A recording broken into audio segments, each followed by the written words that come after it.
All right, good morning, everyone. We're going to get going. I know I can't actually have any action taken until we get one of the mayors here to run this thing, but we do have a presentation to start out with. We'll start out, we're going to have a presentation on cybersecurity, and then we'll move on to the other items on our agenda. So Travis, we'll have you come up and tell everyone what's going on. Appreciate that. Thank you. Thank you for having us. So my name is Travis Scott. I'm with the Utah Division of Technology Services. And today we just kind of wanted to take a few minutes of your time to talk to you guys about cybersecurity and kind of some of what's going on in the state as far as opportunities and things of that nature. So myself, Travis Scott, again with the Division of Technology Services. Back in the back is my colleague Eric. And we'll hang out for a while afterwards if you guys have any questions for us or anything come up, or if anything comes up online, we can address those questions now or later as well. But what we want to touch with you guys is what's started about a few months ago is the City and County Cybersecurity Outreach Program. So there's a few aspects to this program, and so the first one that I wanted to touch on is, I don't know if anyone's heard about, but it's the Utah Cybersecurity Commission. So the Utah Cybersecurity Commission was actually passed through HB 280 last session in the beginning of 2022 and was canonized now in code in 63C27. So what that did is that established a cybersecurity commission made up of many different executives from some of the state departments as well as entities representing cities, counties, etc. So there's several of those individuals on this board, if you will, or this commission, as well as experts from private entities and other entities like that. And really the purpose of this is to establish this commission to kind of start to bring about what would be good practices for the state and for government to follow as far as cybersecurity goes, and as well as provide opportunities for the IT staff in many different aspects. So to touch on one of those things, the Utah Cyber Center, and I don't know if anyone's heard of that yet, but the Utah Cyber Center, it's been in existence for several years now, and it's really kind of now taking on this new role of the city and county cybersecurity outreach team. So if you see on the slides there, the Utah Cyber Center traditionally made up the Utah Department of Public Safety, so it had the State Bureau of Investigation, so an investigation arm for cybersecurity hacking incidents and things like that. It had the Statewide Information Analysis Center, which does a lot of intel reporting about cybersecurity and provides that to those that need to know. So that's one thing that we're encouraging is a connection to us through that so that your IT staff can get that information if they need it. And I realize that some of you guys probably know about this or we've connected with some of your IT staff, but if that is not the case, we hope that you'll bring this information to them so that we can connect with them. The other half of the Utah Cyber Center is made up of the Department of Technology Services, and that's us, as well as colleagues we have from our Security Operations Center, and then as well with the Department of Homeland Security, CISA, Cybersecurity Information Security Agency, that is involved with that. And so we have all these people making up the Utah Cyber Center. The Utah Cyber Center is connected to the Utah Cybersecurity Commission, all with the purpose to try to advance and improve cybersecurity for the state of Utah and the government entities there within. The City and County Outreach Program specifically, we're available and here to kind of provide some different resources.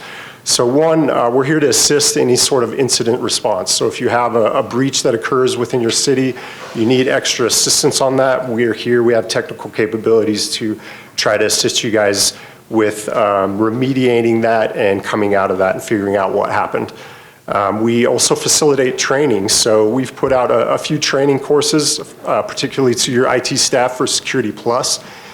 We advertise that, try to advertise that through this medium as well as the Utah Association of Counties so that it can get to that staff, but it's professional certification training that maybe is harder to come by because it's a little more expensive. We've had 3 classes this year in Salt Lake, up in Ogden, and one down in St. George that just completed last week. We plan on doing more of that in this coming year, so we're hoping to push that out, and if you can get that to that IT staff, we would appreciate that. We're also involved in the cybersecurity architecture from the Utah Cybersecurity Commission, as well as just things that we're involved with NIST cybersecurity standards. So this is things like policy guidance or templates that can be put in place for good cybersecurity policy and hygiene. Beyond that, we also do a lot of consulting, whether that's direct support consulting on how things are configured within your network, or how to make sure you have proper distance between different segments of your network, or things of that nature, to just how different products that are in your environment are configured and how they're working within that. And then one of the main things that we wanted to touch on with you guys today really quickly was funding aspect. So this funding aspect is a big thing with the Utah Cybersecurity Commission and with us, because we realize that funding is a big thing with cybersecurity. You have the products that you have to pay for, you have the people you have to pay for, and that can all get really expensive really quickly. So we're working through the Cybersecurity Commission to try to push different avenues for funding through the legislature to get money out to the cities and counties, but and also do things like hardware donation programs, so that we can pass on hardware from one location to another to improve that hardware in that other location, as well as grants. And one of the main grants that we are working and operate on is the state and local cybersecurity grant program. So that's a grant that comes out of the federal grant program. It's attached to what is called you guys probably know, the Infrastructure and Jobs Act, so IIJA. And the estimated grant funds that we're going to get is here in this kind of graphic that we have showing up there for you. So we're in year one this year, and we're going to get $2.6 million for the entire state of Utah. And over the course of it, we get increasing amounts of money. And so over the course of 4 years, the federal government's going to be giving us around $13 million. There are match components to that money, which we're working on making sure that we can get that kind of match in place, so that cities or counties that maybe don't have that money already sitting in their budget will be able to figure out how to get that match in place.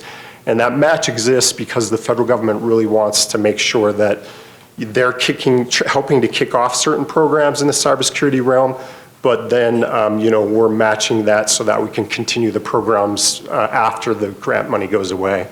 So we're looking at about $13 million we're going to get for the state of Utah, with about $4 million in match money over the next 4 years. And this hopefully goes a long way in helping to improve that cybersecurity aspect for really all of the cities and counties. Now, there's 4 main objectives in this funding, and it really comes down to governance and planning. So setting up those plans, that governance structure, and how to deal with cybersecurity incidents and things like that, as well as doing assessments and evaluations, so continual evaluations of your cybersecurity environment, and how you can walk step by step to improving that cybersecurity environment and hygiene. And then mitigation aspect, as well as a workforce development aspect. Now, the details as they are right now is there was needed to be a committee in order to get this funding. We need to have a committee in place, and that's where the Cybersecurity Commission plays that role. We also needed to develop a statewide cybersecurity plan. Yes? We have a question from the online room. The Yes. question is, if our IT support is contract rather than in-house, does that impact their ability to do the training and receive grant funds? So not necessarily. It just has to be worked a little bit differently. So the grant funding has to go through the city, and then the city could technically use that grant funding as long as it meets the requirements for contracted work. It is a possibility, yes. So anyway, what the process we're in right now is we've established the committee. We have the statewide cybersecurity plan or assessment that's going on right now. This is basically a snapshot. So we reached out to some of the cities and counties, and they're participating in basically a self-assessment that's going on. And we're going to use that data. It gets all put together into one summary, and we don't know what city or county that information came from, but it gives us a good snapshot of what are the needs, what are the gaps in the cybersecurity realm, and how can we then use this grant money towards those gaps to help improve cybersecurity for the cities and counties. After that, there's some requirements to participate in like a nationwide cybersecurity review, which was really just an annual assessment to see where you're at. And of that money, 80% is supposed to go through to local entities, so cities and counties, with 25% of that being to rural entities. And that's anyone with a population of less than 50,000. So we have that going on. That's in the works. The year one priorities are really just to assess and get down into the weeds of where should we aim that grant money at, and kind of develop a whole of state cybersecurity model, a way to kind of attack this. So how do we best use this money to get the most impact for cities and counties, and make sure that we're kind of raising all boats, if you will. And then from there, our plan is to really kind of seek sustained methods of funding through the legislature and other methods. So in short, we really just wanted to make you guys aware of a few of those things that are going on in the state as far as cybersecurity, so that when that comes up in your city council meetings or whatever, you have that on the table and you can recognize that. You can contact us for more information. We are also going to be sending out a very short survey, which we hope to push through you guys to your IT staff, which is really just a survey as regards the grant money and asking what they see as the needs for their cybersecurity programs. Is that, money for training? Is that money for new tool sets to put in place to protect the information that they have? Or is it more money for personnel? What is that? So it will be a short survey that we'll hopefully send out through the ULCT onto you guys. If you'll get that to your individuals, it will be anonymous, so any responses that you come back, we will not know what city it came from, but it will be a way for us to kind of collect some information on how we should hopefully spend this grant money and get that to help the cities and counties. So with that, I'll leave this up here. This is our contact information. Again, myself, Travis Scott, Eric Jensen in the back. I don't know if any of you guys have met or dealt with Department of Homeland Security, CISA, but Rick Gardner is the representative for that, so I put his information up here as well, and there's a lot of avenues that we can go after to improve cybersecurity through DHS as well, and we have a strong link to them, so we can always link you guys to him and explain more about that. But with that, unless anyone has any immediate questions, Eric and I will hang out at the back. We can answer questions afterwards as well, but that's all we have for you. So thank you guys. Hey, thank you, Travis, and we appreciate that presentation. I'm Jeff Silvestrini. I'm the president of the league this year. I'm filling in for Mayor Kafusi, who is chairing another meeting today, so you're stuck with me. I would like to ask if people have had a chance to review the minutes from our November 14 LPC meeting, and if there are any comments or corrections. If not, I'll entertain a motion to approve those minutes. Okay, I see a motion and a second. All in favor? Aye. Okay, any opposed? Those are approved. So with that, I'm going to turn this over to Justin, I guess, who's standing right here. I'm just standing right here. I'm ready to go. Get my computer plugged in. If I can find the... Maybe I'll get my computer plugged in. Yeah, the adapter there's normally up here is not here.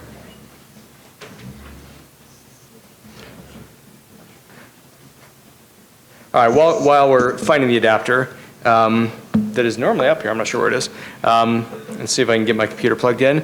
Welcome everyone, glad for everyone who made it here on this snowy day. We'd just like to say to Travis's presentation, in my previous job in the state elections office, we did a lot of work with the cyber guys at DHS, at CISA and other places, and they've got a lot of great resources, so please don't hesitate to reach out to them or take advantage of those programs. They can go a long way. And with that, can you let me share my screen at all? Maybe. All right. And I will grab my PowerPoint up.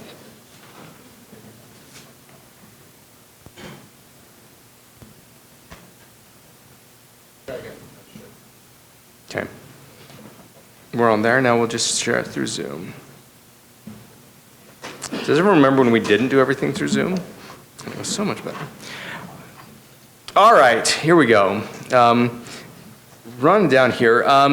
First thing I want to bring up is Your Land, Your Plan. Rachel Terry would normally do this, but she had a conflict, so I'll talk about this really quickly. We've talked about this a few times, but Your Land, Land program, Your Land, Your Plan program is an opportunity for cities and towns to learn how to unlock the value of their real estate assets, to enhance the well-being and improve of their residents and improve fiscal stability. So, what do you need to know about this? One, the program's out there. Two, there's a workshop on January 9th that will introduce the framework for making most of the public assets. So this is from 9 a.m. to 1 p.m. on January 9th. There will be the first workshop about Your Land, Your Plan.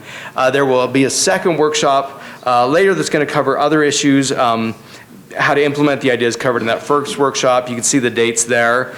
If you'd like to register for that, go to ulct.org/resources, planning and zoning, and then Your Land, Your Plan. So I'll leave that up there for 1 second, but this is a good opportunity, good resources out there. So please go sign up. Again, that first workshop is going to be on January 9th. Next, we want to talk about pre-session legislative outreach. Legislative session is 37 days away. Hence the Home Alone slapping your face picture there. It's coming close, which means there's only 82 days till the legislative session is over, so there's the good news. Not that I'm counting that date. So things that are coming up. One, tomorrow we're going to have a lunch with the League from 12 to 1. These are the online webinars that we do, and Carson and I are going to tell you all the things you need to know, including bill tracking, LPC, all the things that we do during the legislative session. We'll have Local Officials Day on January 18th. This is the day, if you haven't been a part of this before, or if you have and forgot what it is, this is the day when we bring the youth councils up to the Capitol, and then down this year, instead of being at the Salt Palace, we'll be at the Hyatt, the new hotel there right by the Salt Palace, and we'll have lunches, we'll have activities, we'll have legislators come and meet with them. I'll see who else we can get there, but that's on January 18th. And then finally, Friday Facts this week. This will be our last Friday Facts of the year, as much as I know you all wanted to read those right before the New Year's and Christmas weekends. Friday Facts will be this weekend, and we're going to talk a lot about some of the things that are coming up in the legislative session, highlighting who some of the new legislators are that are out there, and other suggestions we'll have as you get ready. Now, as we're getting up to the legislative session, some of you have done this and encourage you to keep doing this, but you've had either breakfast or lunch or just meetings with your legislators. So just want to give a couple of quick tips as you're meeting with legislators, and just some reminders. One, be polite and professional when you're meeting with the legislators. You need to know your room and know whether or not this is the breakfast is the time to speak truth to power and get in a fight with the legislator, or just listen and present some things to them. So be polite and professional. We do need these guys' votes at some point. Be concise. If you listen to Lunch with the League we had early in the year talking to a couple of current and former legislators, and this is going to be kind of number 2, number 3, number 4, number 5, be concise, be organized, be focused. Pick your 1 or 2 big items that you want to put in front of the legislators, and then talk about that. If you're in an area where you're doing, say, all of Davis County cities in one place, and 3 people have already said what you're going to say, either say, I agree, that's a really important issue, or move on. The legislators are not going to pay attention if you go through a really long laundry list of every little thing that your city is caring about. But pick your big things and be there. Be prepared in advance. Focus on those big things again. Be organized. Encourage you to do these, and as we're doing that, they're more likely to listen to you if you have concise, prepared remarks that you want to go over. And then you can drop the mic and walk out of there. Is Cam in the room? Did we lose him? Oh, there you are. You're over there. Hey, you're just hiding in the corner in, plain view of that window. So with that, we have several things to talk about. We're going to talk about the CHA, the ULCT, Land Use Task Force, and then some quick updates on those. So Cam, I'm going to kick it over to you to talk about Land Use Task Force here and the ULCT. We're not in present mode because it always causes issues, so I'm just down. Got it. Perfect. Well, first of all, good afternoon, everybody. Happy holidays. Hopefully, you'll have a few days to cool off and to recharge before the legislative session gets underway. Our objective here on this next item, and item number 4, is to bring you up to speed with a bunch of the moving parts in the land use and UEOC spaces, get some feedback from you but we don't have any bills yet for you to take positions on. We've gotten notifications from Ledge Research that they're working on different bills, but none of them are ready for specific votes yet today. But we still need your feedback on certain angles. So you've seen this slide before. Under the umbrella of the Unified Economic Opportunity Commission, there are all the different subgroups. Under the Growth and Transportation subgroup, which is on my left, that's where there were 3 subgroups looking at transportation funding options. I've added a red box, which includes some aspects or some pieces from the governor's budget. The League Board actually just reviewed several of these and voted to support them this morning. So first, State Infrastructure Bank, that there would be significant investment in the State Infrastructure Bank. This is really a carryover from the local match ARPA fund from the last year or so, but this would expand the amount of state money in the revolving loan fund to invest in local infrastructure to open up development. So the governor's budget, which I'm sure you've all read, I've got a hard copy just in case anybody wants to look at this one. The governor's budget calls for $50 million. Several legislators are looking at $100 million. What the League Board endorsed this morning was the concept of significant investment into the State Infrastructure Bank, but holding tight on the dollars. Road usage charge, supporting that local governments would be part of that eventual rollout once we get past the initial steps of the road usage charge right now. Within the growth and transportation subgroup is where we've brought up potential changes to the fifth, and where we've also brought up the transportation utility fee because we anticipate the Supreme Court dropping a decision in February, because that's just how these things roll. And then this is also the group that has brought up the concept of DIDs that we talked about in the last LPC, and we'll come back to that in a moment. Then in the center of the screen, the Commission on Housing Affordability had their multiple subgroups. We are still awaiting the initial draft bill. In fact, Ledge Research contacted us this morning to let us know they were still drafting it, and then we reached out to the bill sponsors last week, and they said as soon as we have a draft, we'll give it to you, we'll bring the stakeholders back together. So what's going to be in that bill is still up in the air. The next CHA meeting is December 27th. The UEOC will consider the CHA bill, and they'll consider it on January 11th before the session starts. Mayor Ramsey represents the League on the UEOC, so the League officers will be meeting with her the week before on January 5th so that we can go through that bill and give her direction on how to vote on January 11th. Okay. Any questions just about timing and structure of everything that's happening before the session even starts in 37 days? Good. Okay. And also in that time, Utah's playing in the Rose Bowl, just in case anybody was unclear about that.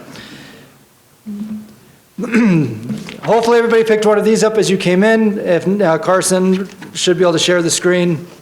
For those 101 of you who are online, Carson, I see there are 5 comments in the chat box that I assume you're monitoring, and will let me know if I need to say anything there.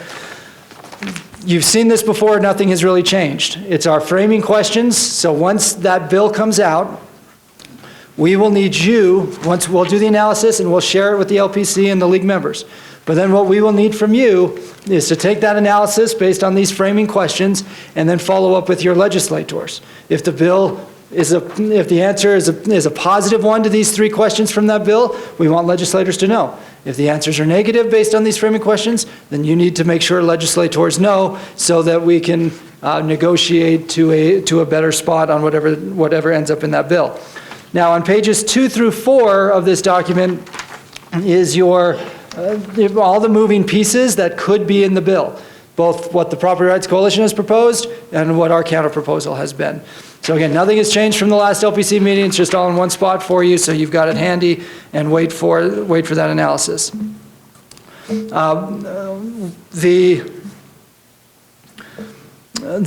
core of our piece is still the changes to how we do subdivisions. We'll be sitting down actually with Ledge Research in the next couple of days on that front.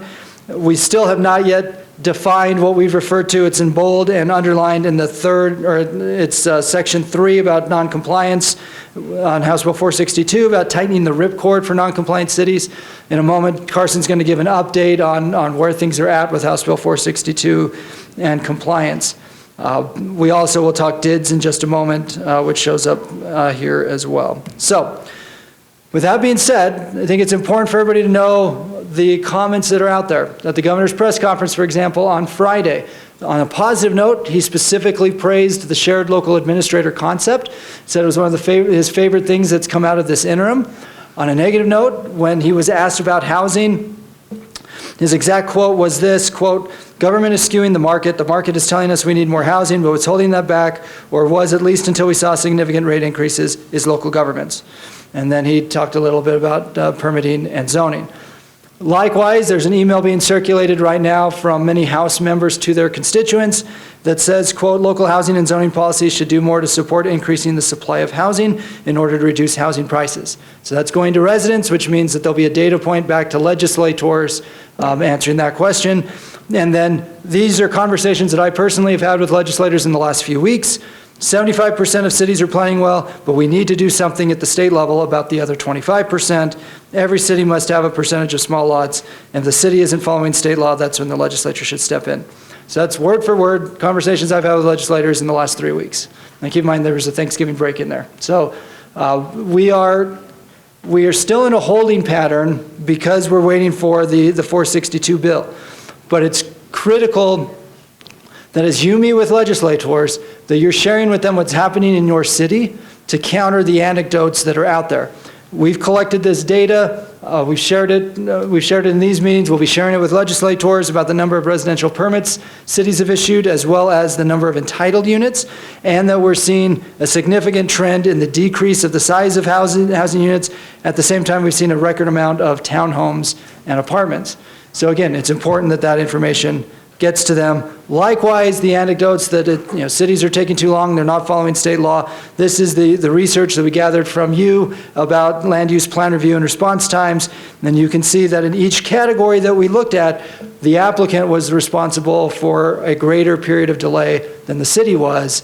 Again, critical that this information ends up in hands of legislators.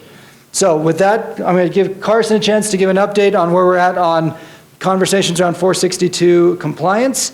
And then after that, then I'll jump into development standards and DIDs. Carson. Thanks, Cam.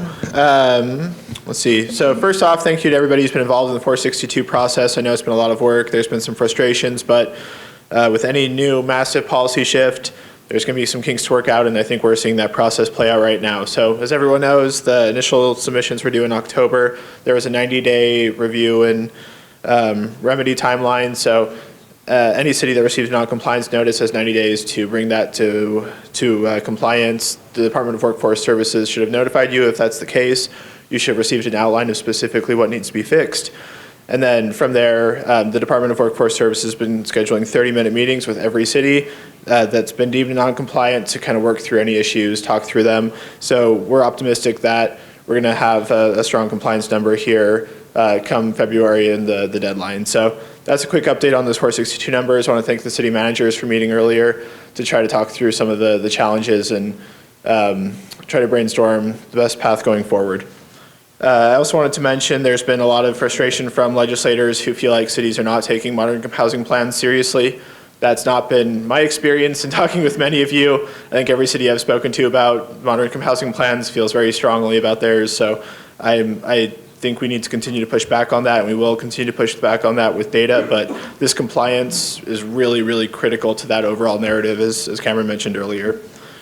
The other piece is right now, as part of 462 was that the Department of Workforce Services would contract with some kind of service provider to provide the Department of Workforce Services with a pretty comprehensive and robust database of housing units, of income levels, of pretty much ideally all the tools that you need to be able to put together the best modern income housing plans you can to make the most informed decisions that you can. That contract's being fielded right now, so they're expecting that to probably come online in pieces and may not be maybe available next year, but we're kind of waiting on seeing on that. But you shall all be aware that this is all publicly available data, but it's all being compiled into one place, hopefully to be a resource for you as you're looking at the scenarios in your individual cities.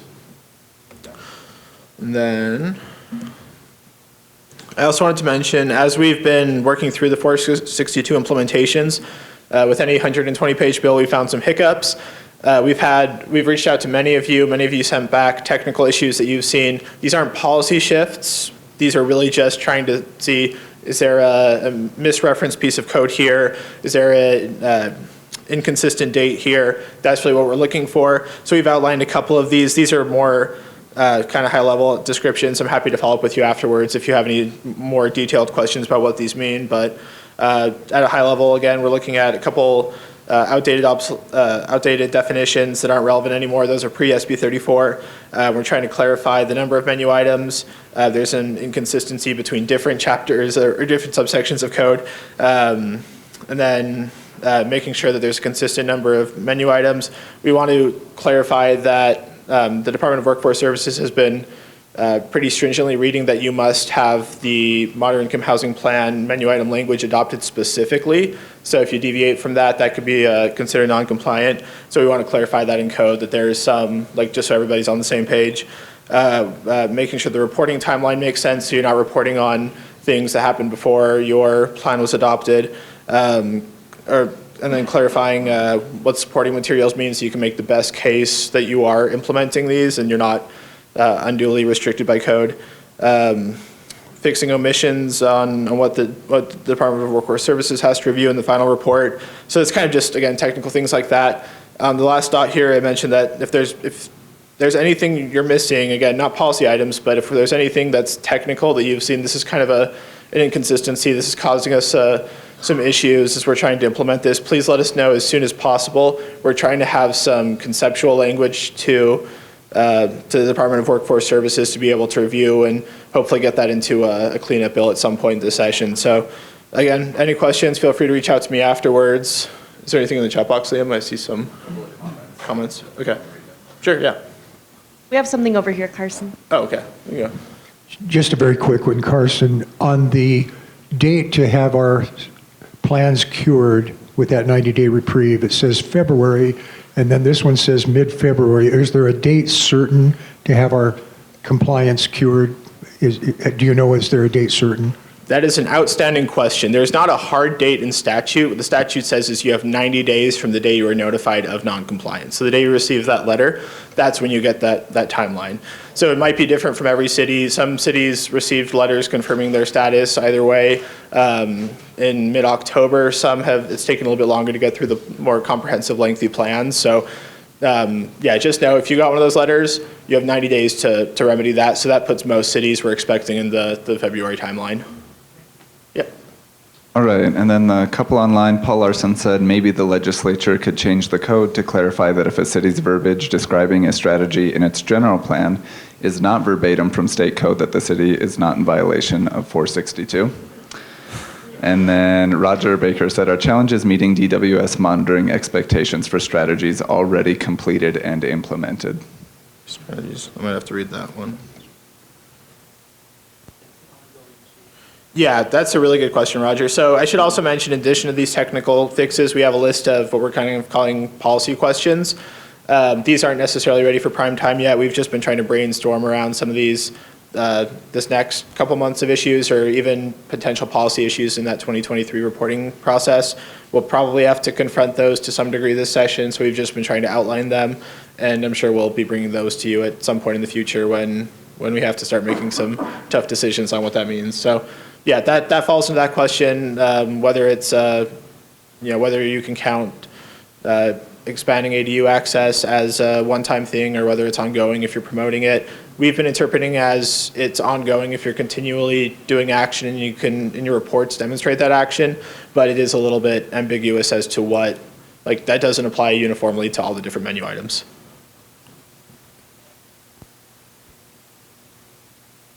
All right. I'll give it back to Cameron for station area plans. Thanks.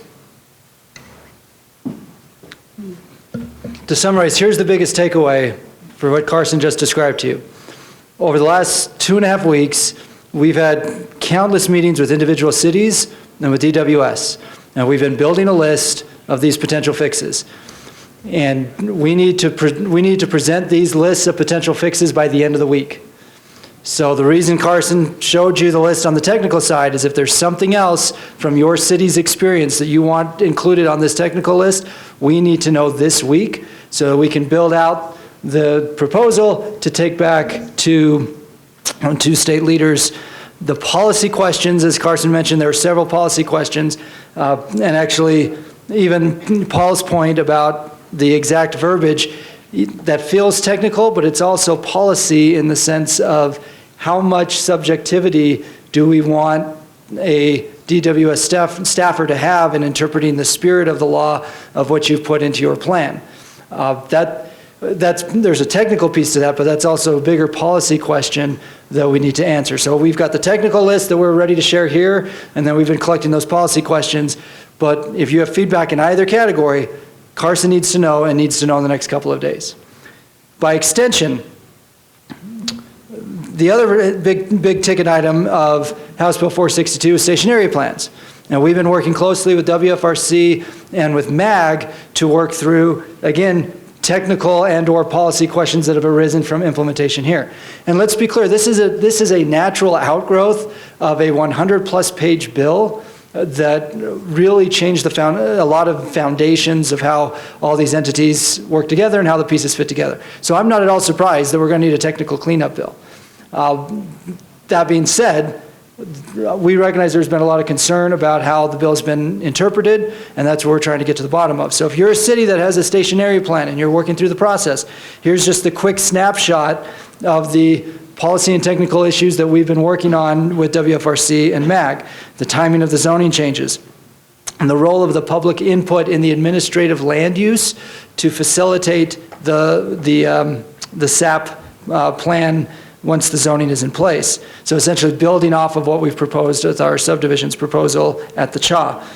Clarifying the certification timeframe and process, clarifying the role of a neighboring city when there's a minor amount of that neighboring city's land within your radius, the timing for existing transit versus future transit, and the definition of qualifying land use application.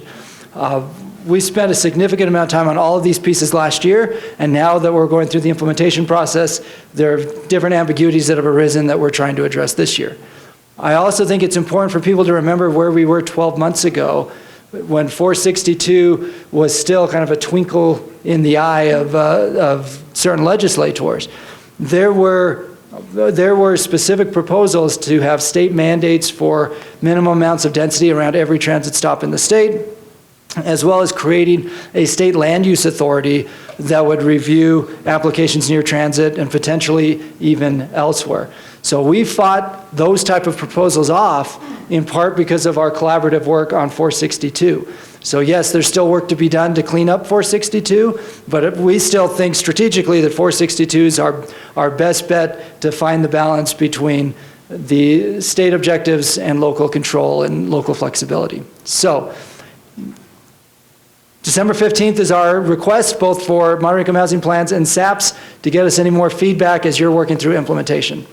Are there any questions about either moderate income housing plans or station area plans that anybody wants to bring up now?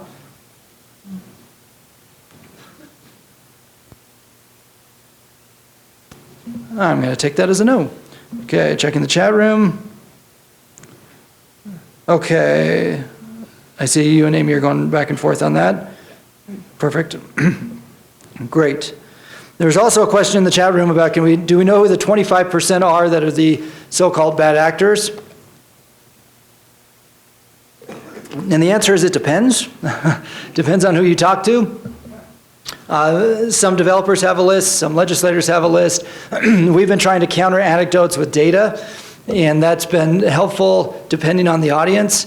But I think an important thing for us all to realize come January is there's going to be more pressure than ever before from the legislature to say these cities are not doing their part to plan for growth and to plan for housing, so the state needs to step in these situations. And what that definition is, what the state interference would be, those are all up in the air. But that has been the consistent messaging over the last few months is recognizing these cities are doing okay, we don't want to hurt them, but these cities are bad actors and the state needs to step in. And there's a lot of There's a lot of detail that we can't get into right now on what that actually means because it's still up in the air. But just know that that theme has been more pronounced than ever over the last few months.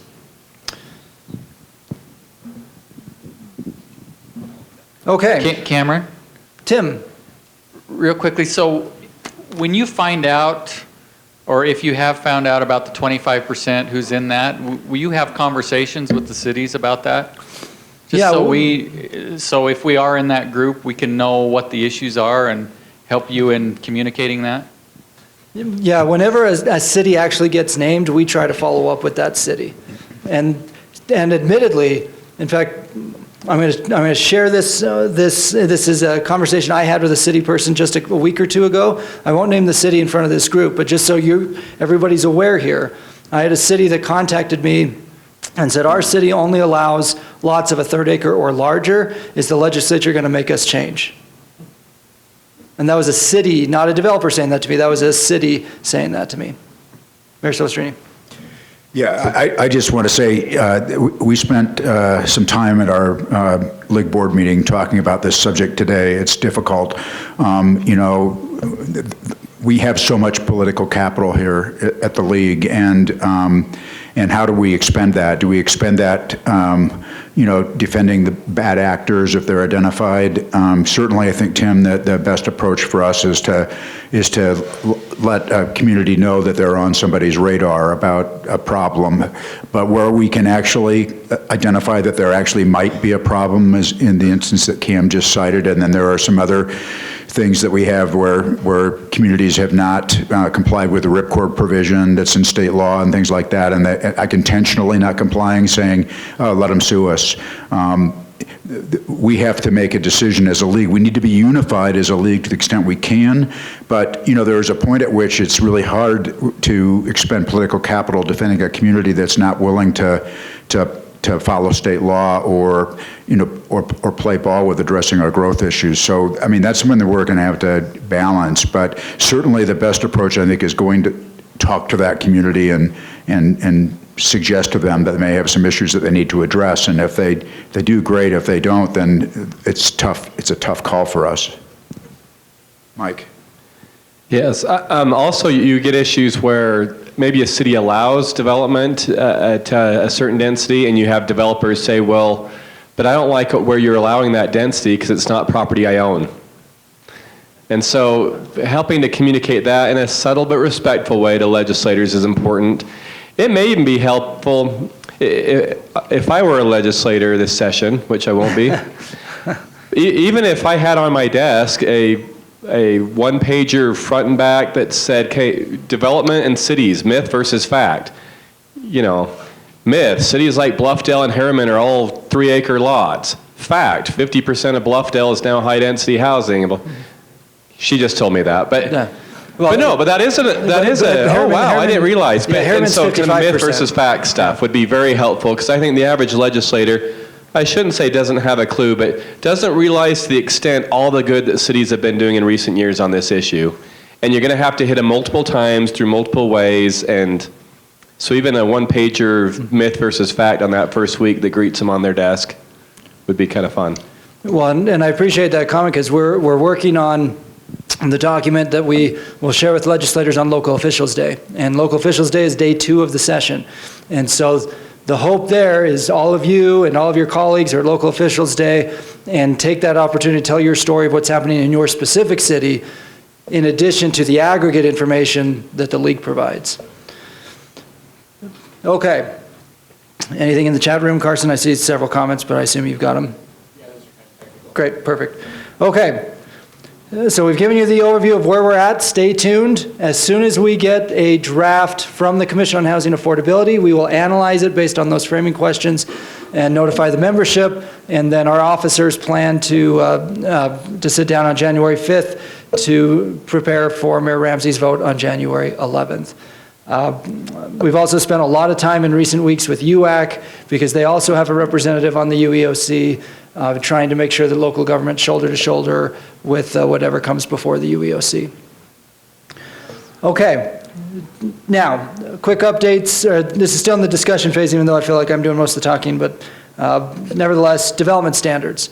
We've had a work group that's spent the last 4 or 5 months now. Sean Guzman from St. George, as well as Taylor Nielsen from Ogden City, have been our two, for lack of a better term, co-chairs leading that effort. And then we've had a dozen or so cities who've been part of that conversation. And here's where we're at. Sean's online, so Sean, if there's anything I miss, just notify Carson and he can notify me. This group will meet again later this week. The Property Rights Coalition, you can see their proposal on the left. This would be codifying in state law the maximum amount of public right-of-ways in residential areas, the maximum amount of asphalt, vesting at the time of application, requirements for pre-application meetings in code, timelines that based on 14 calendar days for all single-family submissions, requiring publication of what constitutes a complete application, deemed approved if after 3 submissions and the red lines returned to the developer after 3 of those exchanges, the proposal would be deemed approved, and then spelling out what the responses in that back and forth exchange should look like. Where our negotiators have either counteroffered or said no as of this point is highlighted in orange versus black. So orange is what our folks have said is workable. That's items 2, 5, and 8, but not to the degree that the PRC's put forward. It would be 32 feet, but with some flexibility depending on location. Timelines that you can see broken down here. And then adding additional language to what the PRC has proposed on item number 8 about that back and forth. At this point, our negotiators have said no on items 1, 3, 4, 6, and 7. We wanted to bring this forward to the LPC, one, just in spirit of transparency so that people are aware of where these discussions are going. This has also been a topic within the Commission on Housing Affordability, but at this point, we're not sure if this will show up in the Commission on Housing Affordability's bill. Are there any thoughts from this group that you want to raise for Sean and Taylor and the others who are part of this group before they meet later this week? Carson. First, I wanted to add a comment online from Sean. He wanted us to emphasize that no other state has made these kind of consistent development standards, so it's really important that we get this right in this initial legislation. I also wanted to add, additional question from Ryan Snow.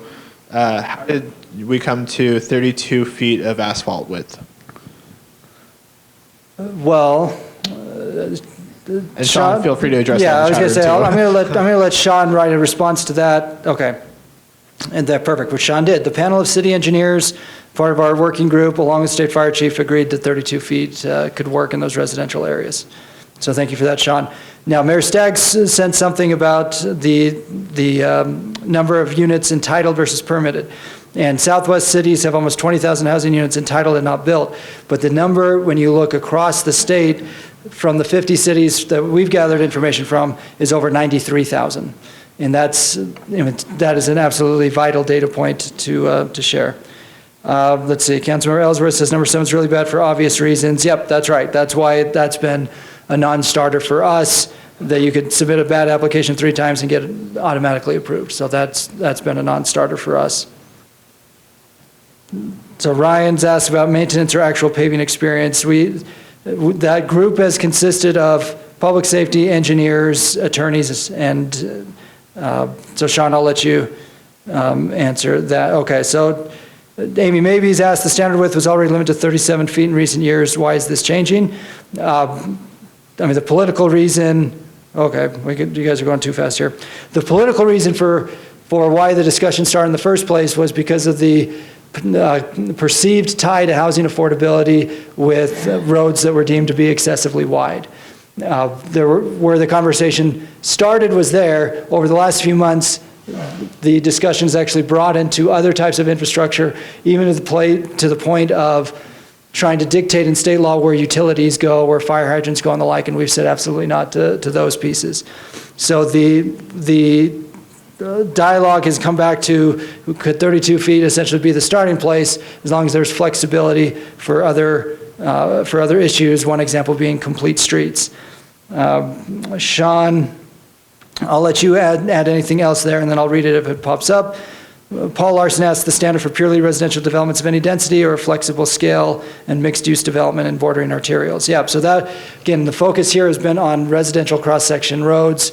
There had been, at one point, they wanted to expand it to be broader to other types of streets, but the focus has come back to just those internal residential roads. Okay, so Sean, all of our engineers have experience in all aspects of roadway design and specifications. And yep, and Sean's confirming residential streets are being addressed and with a list of exceptions, such as complete streets. So again, our negotiating group is sitting down with them again next week, but we wanted to make sure everyone is aware of where the dialogue is going, because really it could end up in two spots here. Spot number one is we get to yes in a workable spot. Spot number two is that they proceed with a bill that is objectionable, in which case we're fighting about it at the Capitol. So we just want to make sure everybody's clear of what we've been negotiating and where the pieces are, and whether we end up in a compromise piece or whether we end up fighting it.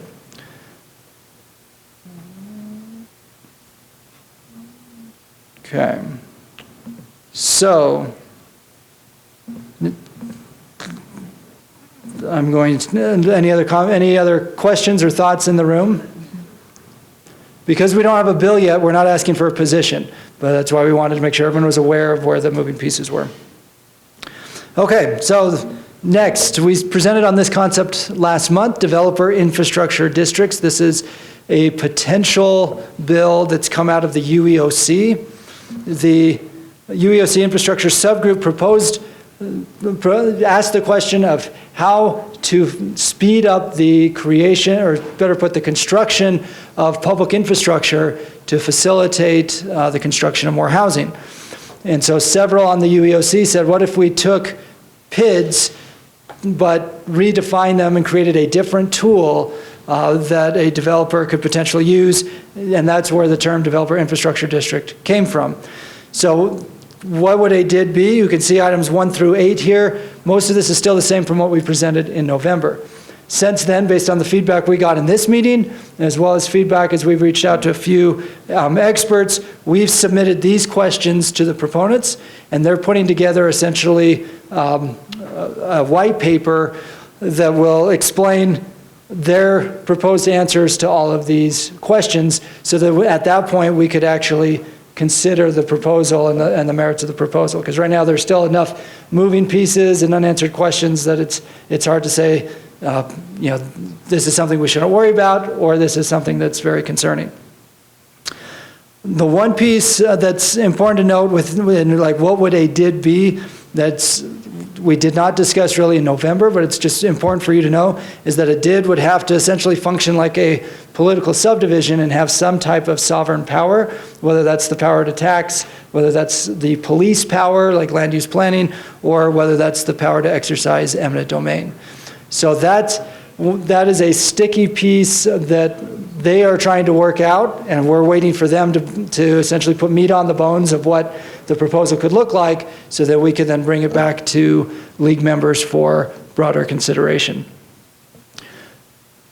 Are there any questions about what's up here, either what would a DID would be, or the questions that we have already posed to them to be answered? Are there any other questions that this group would like us to raise, or any questions you have about what's up here? Isaac, hold on, Liam's on his way.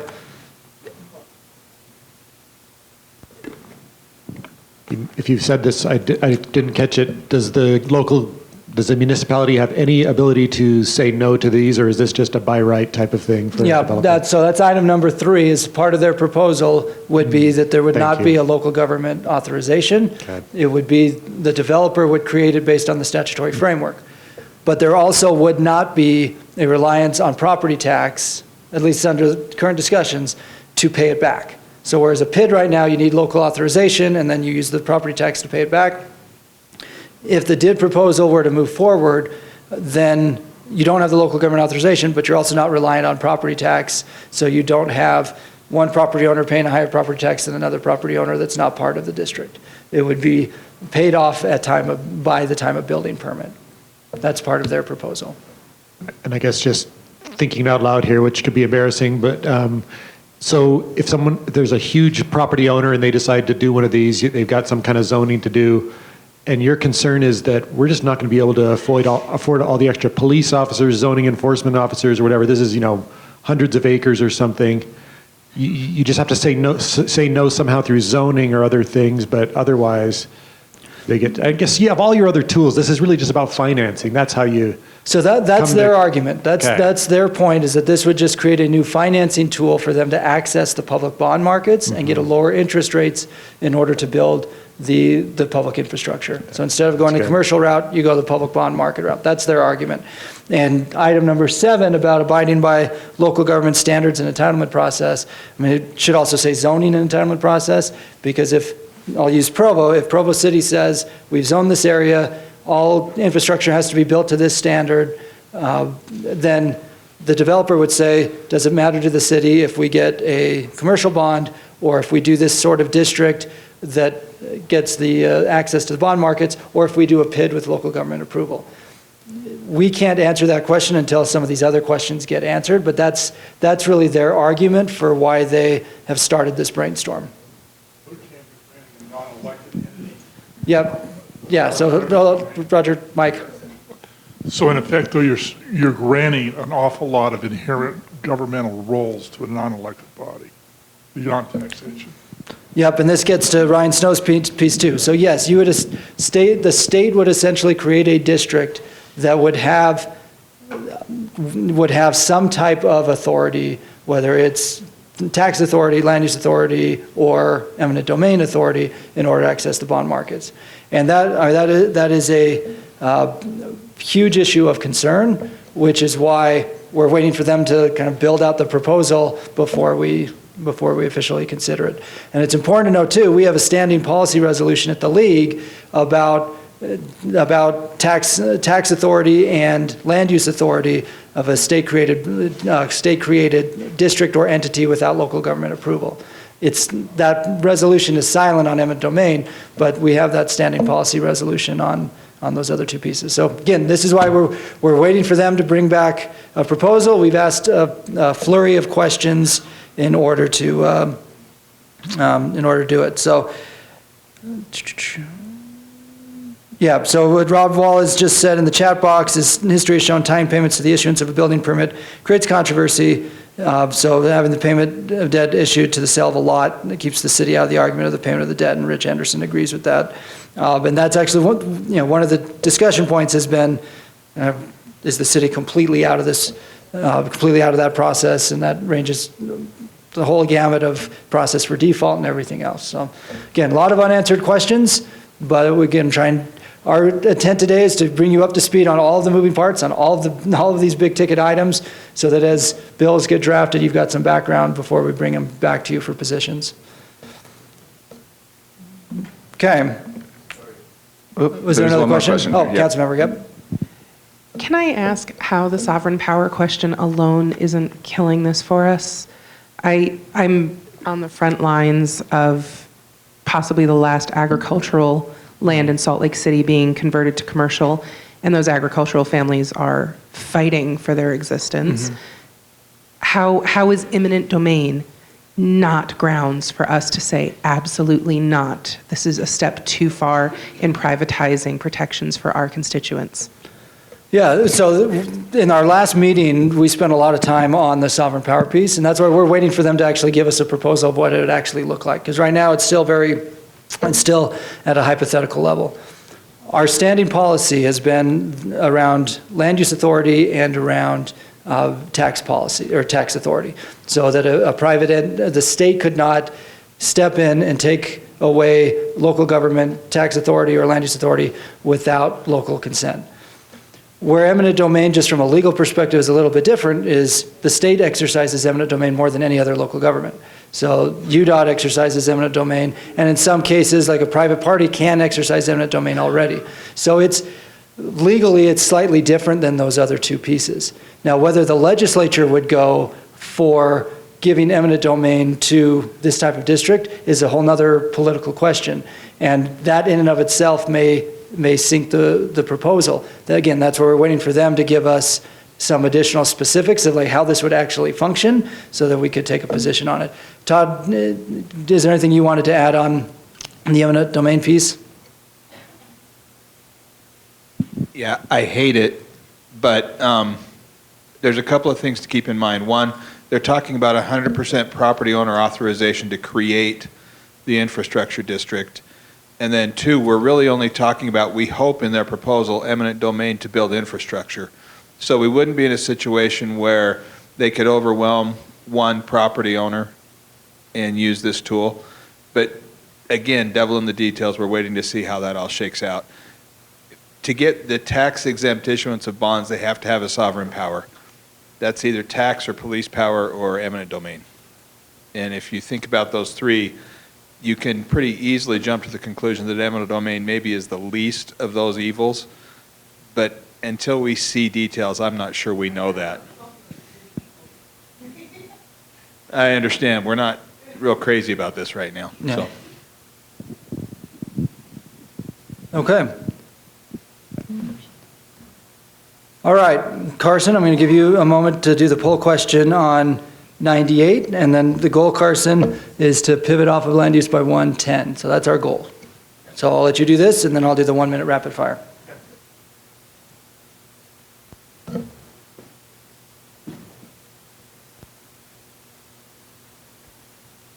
All right, so the quick background here, HB 1003 passed in the 2021 first special session.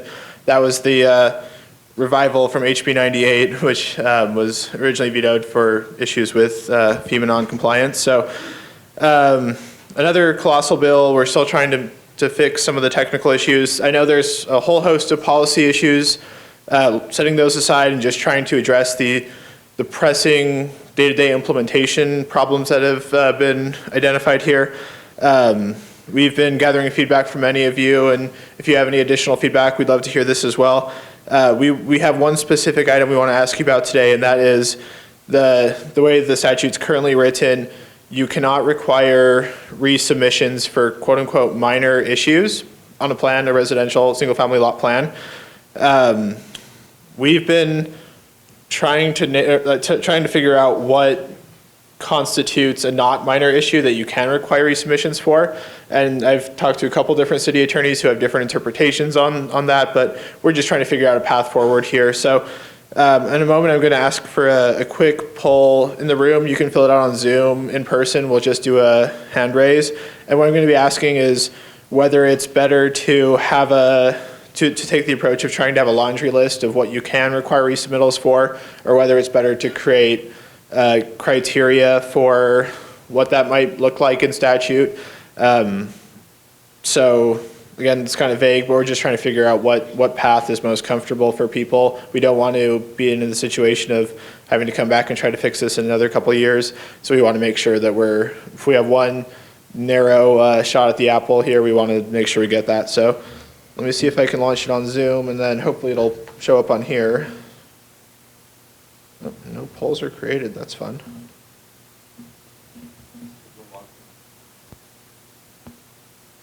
I'm unlogged in on mine. Oh, I might have grabbed the wrong computer.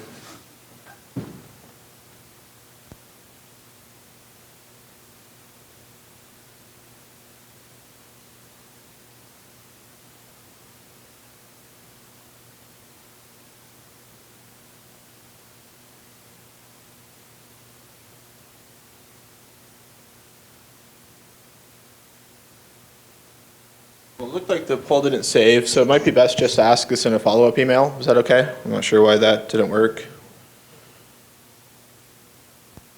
Anyway, so yeah, that's what we'll do. We'll send a follow-up email with all the other materials, and we'll just ask for a simple question on that and what your preferred approach is. And if you have any other feedback for technical fixes for that section of code, we'd love to hear that too. So yeah, I won't take up too much more time. Are there any quick questions on this?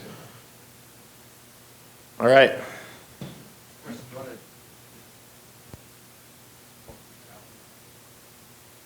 I can go try to type it in. Okay, so actually what we'll do, since we've got between 100 people online and all the people in the room, Carson will just rebuild the pole. Zoom did an update this morning, and I bet that's what killed it. So you just rebuild the pole, and we'll come back to the 98 piece. That way we can take advantage of the number of people we have here. I'll do the quick rapid fire on everything else land use.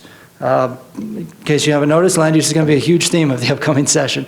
So the goal of the rapid fire here is to let you know the moving pieces, and then if your city is not aware of these or wants to be aware of these, you know, who the point person is within league staff, so you can contact us directly.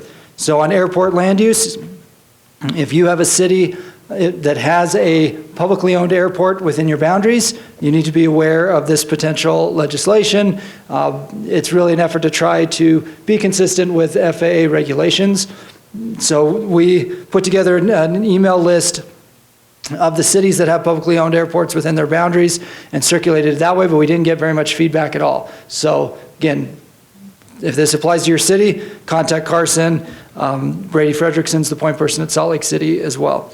Annexation, we've got a group, it's met a couple of times, it's met once, and it's meeting a second time this week. Justin's our point person, and we've contracted with Summercorn addressing the real property definition and a couple other annexation issues for the session.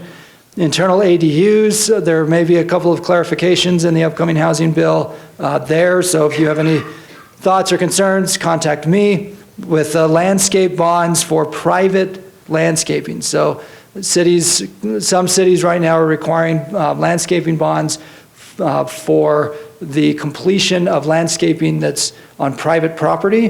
The Property Rights Coalition is proposing to clarify. They think state law currently says we can't do that. It's a little ambiguous, so they proposed making a clarification there. So Todd's point person for us on that, but they gave us a list of a handful of cities that this year have required landscaping bonds for private property, think front yards of future homeowners. And the argument from the PRC is cities should just handle that through code enforcement rather than requiring the bond on the builder. There are policy considerations there. So Todd, like I got your email, forwarded it to the other Todd. I just realized that, Todd to Todd there, but because those are the policy considerations. But the PRC's argument is the policy is already in place. It's in state law. It just needs to be clarified. JJ. Is that only applicable to single family? For example, we require those bonds for commercial and multifamily. So JJ's asking if it's only applicable to single family versus bonds for multifamily or commercial. And of course, you asked that question just as Gary Crane stepped out. And Todd, any thoughts from either of the two of you? I'm a step enough removed that I don't know. I don't know either. We'll look into there you go. I think that's a legitimate issue we need to look at. And it's not really clarified in the statute at all. The statute's pretty broad.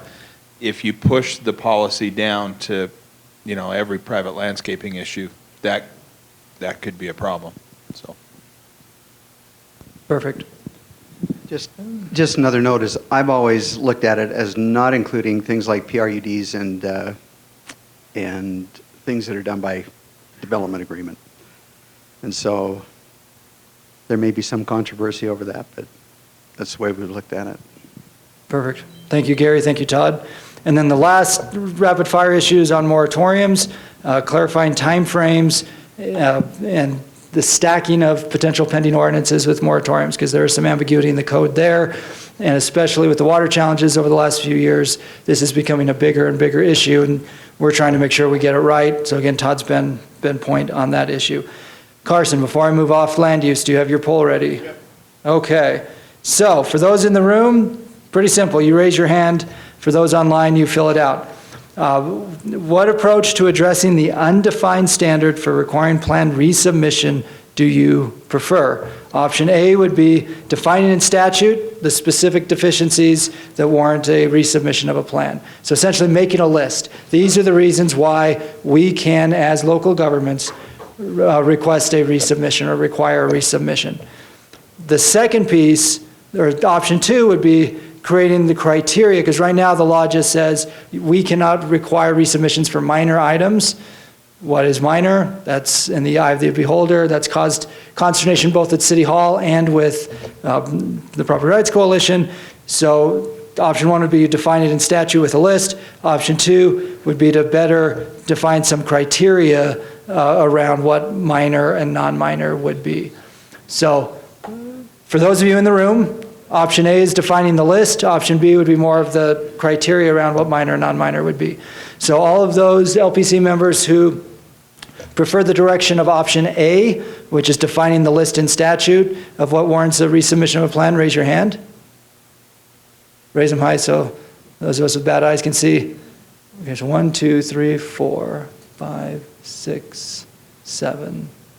Okay, and then I see several people doing this, but I'm not going to count the votes unless they go above your head. You should raise their hands high. They're going. Yeah, this whole thing makes me uncomfortable. Right. Okay, and then option 2, the criteria about which deficiencies warrant plans. So kind of revisiting the major, minor, but not necessarily a list. Raise your hand in the room. So 1, 2, 3, 4, 5, 6, 7, 8, 9, 10, 11, 12, 13, 14, 15. Did you get 15 too, Liam? Okay, perfect. And we're getting the poll online as well. I don't want to touch anything, Carson, in case I screw it up. So you tell me when I can proceed. Did I? I'm actually not sure. My vote counts more than all of yours. Okay. All right. Okay, so actually, yeah, in the room and online are both the same about focusing more on the criteria rather than a defined list. So that's helpful. Okay. Yep. Hear me. So really quick, I just wanted to mention we put together a quick survey just to try to gather what these items are in an exploratory phase.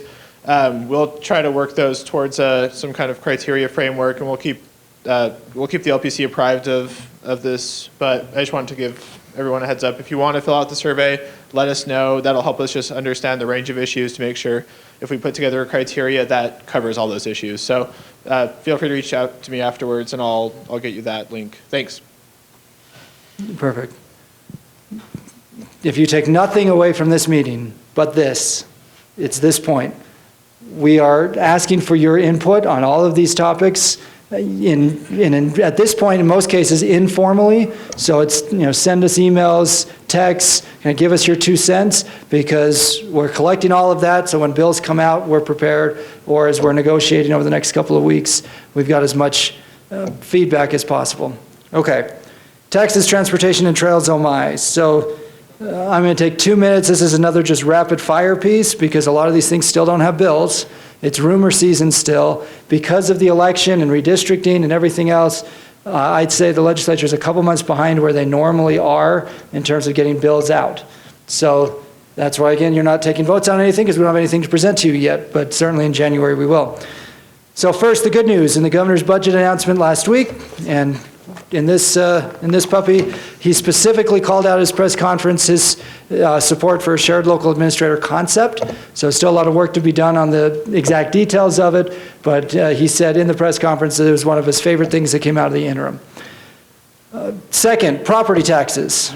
We've heard everything from state legislation to cap the amount of property tax a city could raise, or better put, a taxing entity could raise in a year, percentage-wise or dollar amount, to just focusing on how districts raise property tax. There's going to be legislation around tax increment financing based on the RDA audit. Justin's been point on that. And then the governor's budget does address the education basic levy, but is silent about local property taxes. So stay tuned. This could have a huge impact on us, or it could be quiet, and it could just be a lot of saber rattling because of all the truth in taxation hearings last year. On motor fuel tax, there's still political pressure to reduce the motor fuel tax. What that actually looks like is still up in the air. Obviously, we care because we're 30% of the gas tax revenue. Cities and counties, I should say, are 30% of that revenue. And there are lots of different ideas floating around. So again, stay tuned. We know that any state action to reduce the gas tax has an impact at City Hall, and we've raised that in every meeting thus far. Also had lots of discussions around the rollout of the road usage charge program, which is already underway, has a few thousand cars in a voluntary program, but an effort to try to expedite that program as the long-term replacement for the gas tax. Still a lot of questions to work out. The governor's budget calls for additional investment in working out the logistics of that program so that it can move forward faster. There's also discussion about surcharges on EV stations or increased vehicle registration fees, all of which we would push to make sure also has a benefit at City Hall. So using the same gas tax formula, 70% to the state, 30% to cities and counties. On the fifth, we are still in heavy discussions around modifying that fifth. So any county right now that has a transit component, transit district, they are authorized to impose a 0.20 sales tax. They have to do it by next June. If they don't, the authorization expires. So we've been pushing to extend that sunset and then open up the fifth. So a portion would go to transit, a portion to cities, and a portion to counties. At this point, we're not contemplating making any changes I guess there is no discussion about making changes in counties that have already imposed it, which right now is just one. Now, fresh, hot off the presses from this morning, the League Board endorsed the governor's budget proposal to create the Active Transportation Investment Fund, the ATIF, and it would have, in his proposal, $100 million for statewide investment in trails, and still a lot of meat to be put on the bones about how this would actually work at the local level, state-owned trails, local trails, partnerships, and the like, but $100 million is real money, and the governor's very excited about it. The board endorsed the concept this morning, so stay tuned there. Likewise, I mentioned the State Infrastructure Bank before, but the board endorsed that this morning. Transit investment. The board discussed this morning the governor's proposal to use one-time money to expand free fare from the month of February last year to year-round for 1 year as a pilot program to see the effectiveness on increased ridership.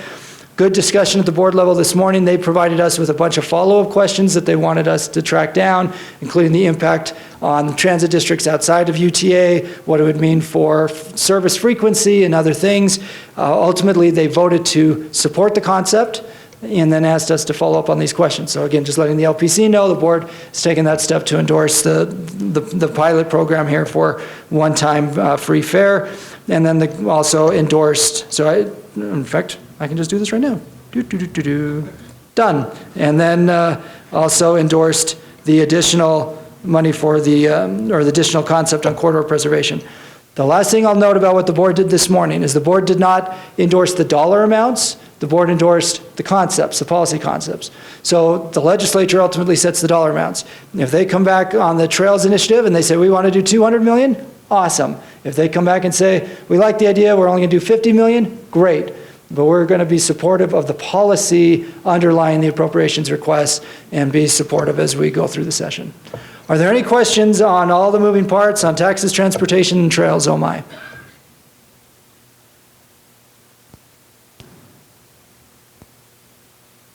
Okay, that's my cue. Go Utes. Happy holidays to one and all.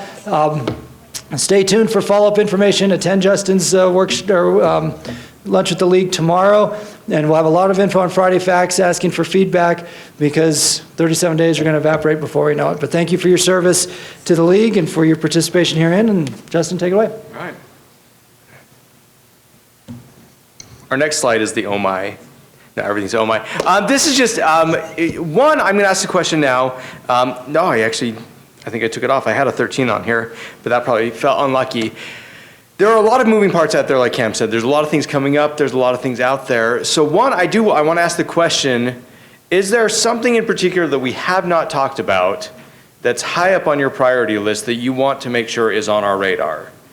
If you don't have anything right now, that's okay. If you have things that come up in your mind over the next few weeks, please let us know. But we do want to be aware if there is something that we should know about or that we just haven't talked about, so you're concerned we aren't thinking about it. This isn't everything. There's more on the oh my long list. We're making our list. We're checking it twice. We're trying to see what's going to be naughty and nice this year. But just let us know if there are things that you want us to be aware of, that you want us to be talking about. Please don't hesitate to reach out and let us know. But a few more things that we could be talking about. could be talking about municipal power. There's some outstanding issues there. Water funding and property tax update. So mentioned this last month, that there was a bill that was going to deal with limiting using property tax for water infrastructure.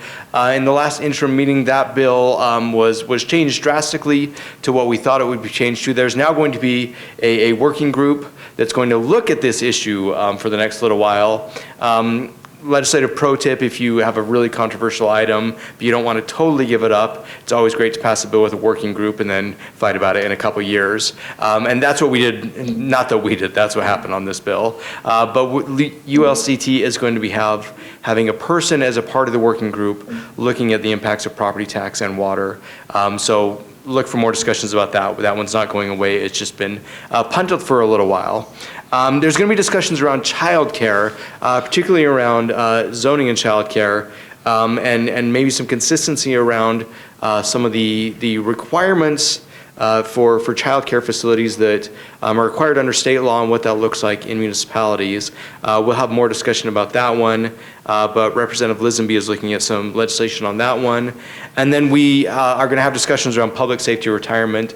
Representative McGuinn has already got a bill out there that looks at this, and we expect to be having more discussions around that issue. So, dropping with that list, has anybody thought of any other issues that are just burning in the back of your mind that you really want to talk about that we haven't talked about today? Justice courts. Cam wants to talk about justice courts. Roger doesn't want to talk about justice courts. The update on justice courts is there's likely to be some legislation. The legislation based on the last interim, the legislation is most likely to put some parameters around some of the discussions, put some timelines on the study, and look at some non-fiscal impact items this next legislative session. Everyone has agreed on justice courts that the fiscal impact is huge for completely rehauling the system, and it's unlikely we'll see any of those large fiscal impact points come up in this next session. But there could be some things like defining the relationship between the Supreme Court that oversees all courts and justice courts. We could see some issues like that, but we don't expect to see a total overhaul this next session. Any other issues that are, yeah? Notification or posting of things. Right now there's some antiquated language in the code that requires you to post it in 5 physical locations, and so you end up sticking them on a grocery store bulletin board that no one ever looks. So when we're putting things out for RFP or public bids or other public notices, we've had some talks with the Spatafours and others about they said there may be an omnibus bill out there looking to streamline that for cities, which would be our clerks and recorders would love. Yeah, absolutely. That's a great point. My favorite is kind of the A-frame that you put on the sidewalk, in the middle of the frontage road in Centerville is one I always drive by, and I've never once pulled over to see what it said, but I'm sure those notices are great. But yeah, so that is one we are talking about. So we do have one very large omnibus bill that is looking at public noticing and looking at streamlining down from all the different types of notices down to 3 different kinds of notices. And so instead of saying, what do I have to do for public notices for this public action, it would just say, this is a type A public notice. You go look in the code for what's required for a type A notice, and that's what you do. And we are talking about, I've talked to the Spatafours, and we are talking about what to do with those 5 physical location notices as well. So, yep, that one's on there. Yeah, Tim. So there's a bill that has state involvement in school resource officers, and we're concerned about the fiscal impact and what the implications of that would be for municipalities. So that's one to put on your radar. That is, and thank you, because you were the one who put that on my radar, so thank you for, so I've got to say, Rachel Terry isn't here, but I would say this if she was here. Rachel used to work for the AG's office and used to work on education issues, and she really, really wants us to get involved in education issues. Every time I say that's like the one issue we don't touch. So Tim, you have successfully brought something onto the radar that Rachel was excited about because it now makes us go to education committee, so thank you for that. But yes, there's looking at school resource officers, and that would potentially impact school safety and what we do with our officers. So yes, we have that one, thank you.